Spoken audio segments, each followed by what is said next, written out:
You're listening to Four Things to Know, a WCCO daily news podcast. Today is Tuesday, June 2nd. I'm Maria Lisignoli. I'm Johnny Kahner. Thank you for watching and listening to Four Things to Know.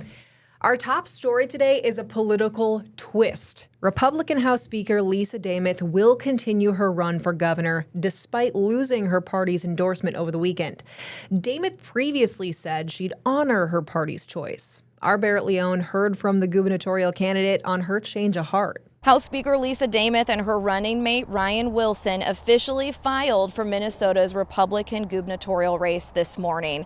Demuth says concerns about voting issues at the convention and the state GOP acknowledging issues with that process ultimately led her to this switch up. But you'll remember that Demuth said she'd honor and abide by the party's endorsement. She was predicted to win that endorsement, but businessman Kendall Quall snagged that ticket in an upset. Demuth says her team felt they were given a full release to continue on.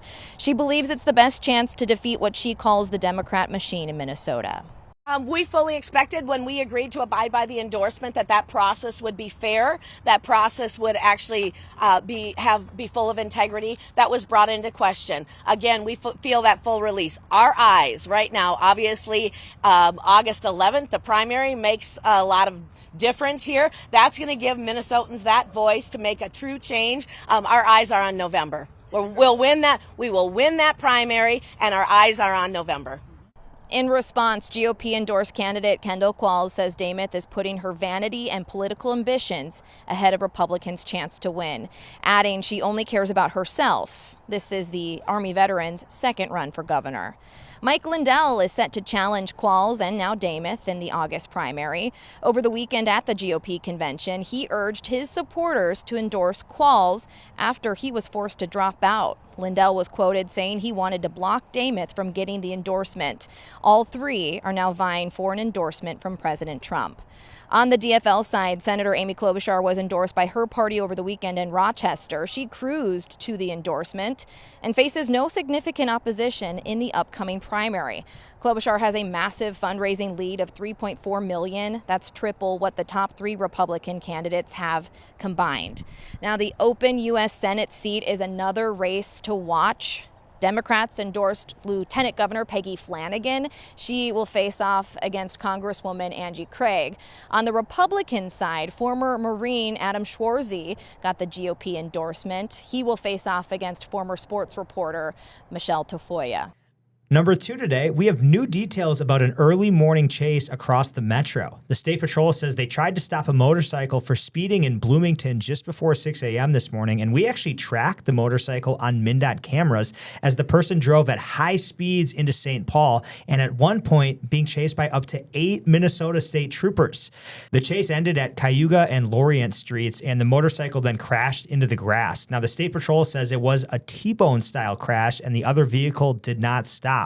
The patrol tells us a 32-year-old Little Canada man suffered serious injuries and was transported to Regents Hospital. That man is under arrest for fleeing police in a motor vehicle and felon in possession of a firearm.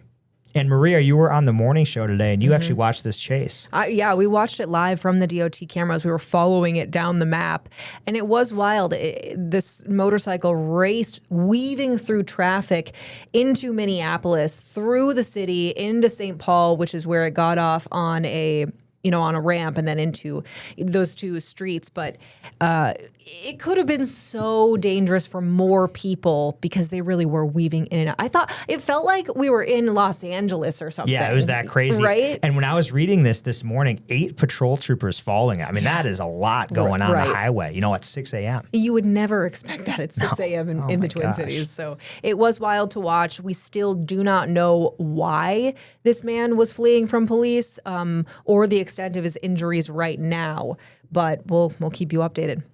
Number 3, we have some new numbers about the economic impact of Operation Metro Surge. The new analysis comes from the Minnesota-based progressive think tank North Star Policy Action and the W.E. Upjohn Institute for Employment Research, which is based in Michigan. They found that Minnesota lost 4,600 restaurant and hotel jobs because of Operation Metro Surge. Of the workers who kept their jobs, they lost 2.6 million hours of work. That means workers lost $71 million in wages in just the first 3 months of this year. The report suggests that Minnesota's leisure and hospitality industry was the most deeply impacted sector in the state by Operation Metro Surge. This report says that even after the surge subsided, the recovery was slow for hotels and restaurants. This data only goes through March. The report points out that both Congress and the Minnesota legislature have not given financial help to restaurants and hotels affected by Operation Metro Surge. Now to your fourth thing to know today. We found out that Minneapolis Mayor Jacob Frey has appointed 1st Precinct Inspector Bill Peterson as interim chief of the Minneapolis Police Department. Peterson has been with MPD for 30 years. The mayor says he's served in leadership roles across patrol, special operations, pre-service training, and precinct command. This comes after last week, the mayor named Assistant Police Chief Katie Blackwell acting chief after Brian O'Hara resigned. The mayor says the city is conducting a national search for a permanent chief of police. The Office of Community Safety Commissioner Todd Barnett will introduce Chief Peterson this afternoon. We will, of course, have coverage for you tonight on WCCO TV and WCCO.com. And Johnny, we still don't know why acting Chief Blackwell was passed over so quickly. It was just a week ago that she effectively took the job as acting chief because former Chief O'Hara resigned after, allegedly interfering with an investigation into his conduct. Yeah. Right. So hopefully we'll get that answer today at this press conference. But yeah, new interim chief in Minneapolis while the nationwide search continues. Those are the 4 things to know today. Let's now get a check-in on our next weather forecast. Hi, I'm next weather meteorologist Lisa Meadows. Looking at our forecast tonight, another mild one. We're down to 61, your overnight low. Tomorrow back up to 84 for your high. Increasing clouds with storms moving in as we go into tomorrow night. And now, here's more to know. Evacuations are underway once again from a new wildfire in northern Minnesota, this time near Ely. The U.S. Forest Service says a crew was working overnight to get the Burnside Lake wildfire under control. But as of last check, around noon today, the fire is still at 0% contained. Now, the fire's location is near Birch Bay, north of the Twin Cities, St. Cloud, and Duluth, just west of Ely on Burnside Lake. The St. Louis County Sheriff says they have multiple agencies helping out. Firefighters first responded to black smoke coming from the north side of Birch Bay on Burnside Lake Monday afternoon. According to St. Louis County authorities, the fire remains in heavily wooded areas. It was first reported to be about 3 acres large, and as of this recording, it's now blazing at 35 acres. To put that into perspective, an acre is a little smaller than a football field. Some residents were asked to leave their homes out of an abundance of caution. Here's more from St. Louis County Sheriff Gordon Ramsey. People in the area of North Arm Road and Skoglund should evacuate the area. Law enforcement is there along with our partners from Morse Fire, Babbitt, DNR, and many others. DNR Air Support is in the area as well, and we'll be trying to knock that fire down. We know this area is a popular spot for cabins and seasonal homes, but right now the public is asked to avoid the area. Now to another story we're following today. Dozens of nurses at a local alcohol and drug treatment center are carrying picket signs today. When I say nurses, you say power. Nurses, power. Nurses, power. Nearly 60 nurses from the Minnesota Nurses Association are holding an informational picket today at Hazelden Betty Ford Foundation in Center City. The picket does not, however, mean that work will stop. They say they are still working toward their first contract. One registered nurse we talked with today, Ann Coleman, says they have not received a raise in at least 2 years, and they're also fighting for better security for the staff and patients. She says there is no in-house security at the facility. We call 911. We try to stay on top of that and call as soon as something is escalating. And we call 911 and they come as quick as they can, but sometimes it can take however long, 15, 20 minutes, and that's just not sustainable in today's healthcare. We received a statement from Hazelden Betty Ford saying, quote, "We respect our nurses' right to share their perspectives. Today's informational picketing does not change our focus. We are continuing to provide safe, high-quality care for patients and families at Center City. While meaningful differences remain, we continue to engage respectfully and with intention in negotiations." It's been a difficult week for Minnesota families who are fighting to have care for their children with disabilities. They did have some fierce advocates in the legislature, but not enough support to close the deal. Now, this is all about a statute that makes private companies pay for care. When we say care, these kids have severe health challenges. They require actual registered nurses at their side to take care of their trachs and ventilators, to do their tube feedings. A state statute that passed in 2010 requires private insurers to pay for care. But this year, Health Partners and Medica started offering only partial coverage. And for some families, that's 3 weeks of coverage for the entire year.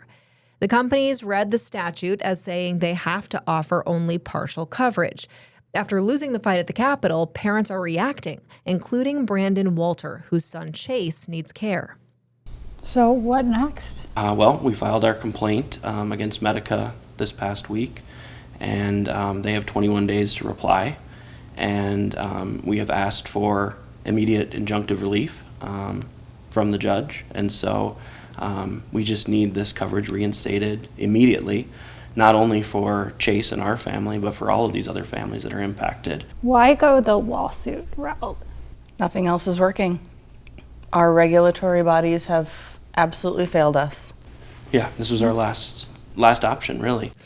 We did reach out to Medica. They did not comment about the lawsuit. They previously told WCCO they reevaluated their benefits and made the decision. They suggested the families who are losing coverage rely on federal aid. To a bit of a lighter story today, we're defining what makes Minnesota so special. Actually, that's the goal for this year's Taste of Minnesota. Recently recognized by National Geographic as one of the world's best food destinations, 100 Ways to Taste Minnesota will feature more than 100 restaurants, food trucks, food makers, music, and community partners. It's a free festival. It kicks off Friday, July 3rd across Nicollet Mall, Washington Avenue, and surrounding downtown streets. And there will also be free Metro Transit rides available to take you to and from, I assume. 100 food trucks. There's going to be so much goodness there. And I love food truck food because it's usually pretty compact. You can walk with it, and then you can try different things. From just a little bit. trucks. A taco Exactly. here, a little dessert bite over there. And hey, if you're around town over the 4th of July, it's that same weekend, so might as well. Absolutely. Get some grub. Yeah. And okay, so we're talking about 4th of July already. Let's talk about the state fair, okay? I don't want to shoo the summer along, but we're getting excited because the final grandstand act was announced today. Gospel singer CeCe Winans will bring her More Than This World tour to the state fair for an afternoon performance on Labor Day, which is the final day of the fair. Winans is a gospel music best-selling female artist of all time. Her career is marked by 18 Grammy Awards, 33 Dove Awards, and 19 Stellar Gospel Awards.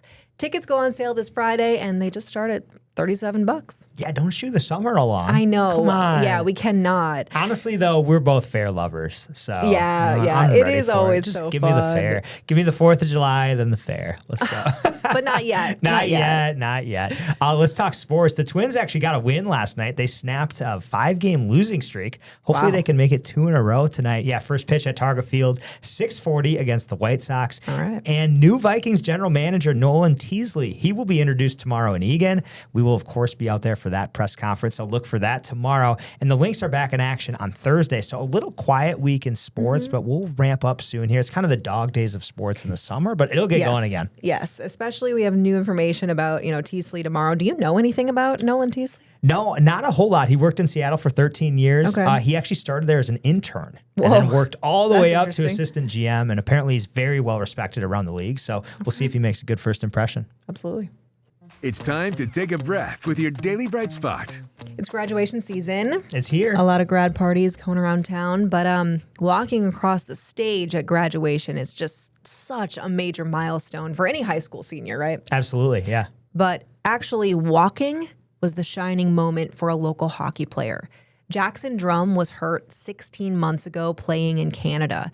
Doctors told his family he may never walk again, but he had other plans. Drum has been hard at work in physical therapy, making sure he could walk at graduation. And step by step, he made it. Your attitude can change almost everything, how you look at things and your perspective. attitude is everything. That's so nice and inspiring, right? I mean, it just puts a lot of things into perspective. You know, you have a tough day at work or a day at home, and you go out in the world and you see, you know, what this kid has to deal with, you know, for a long, long time. It's inspiring. And he put his mind to it, and he said, I'm going to have a positive outlook on this. And it is already looking very positive. I mean, he walked across the stage. So awesome. Yeah, that video was so great. And yeah, just keep going, right? Just keep pushing. That's all you can do.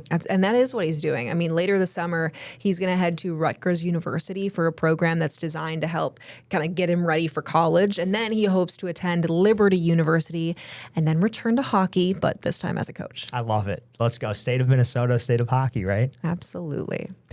Thank you so much for joining us here on 4 Things to Know. With Johnny Kahner, I'm Maria Lisignoli, and we're here with the news you need every weekday afternoon by 3 o'clock. Listen to 4 Things to Know, a WCCO daily news podcast, wherever you get your podcasts.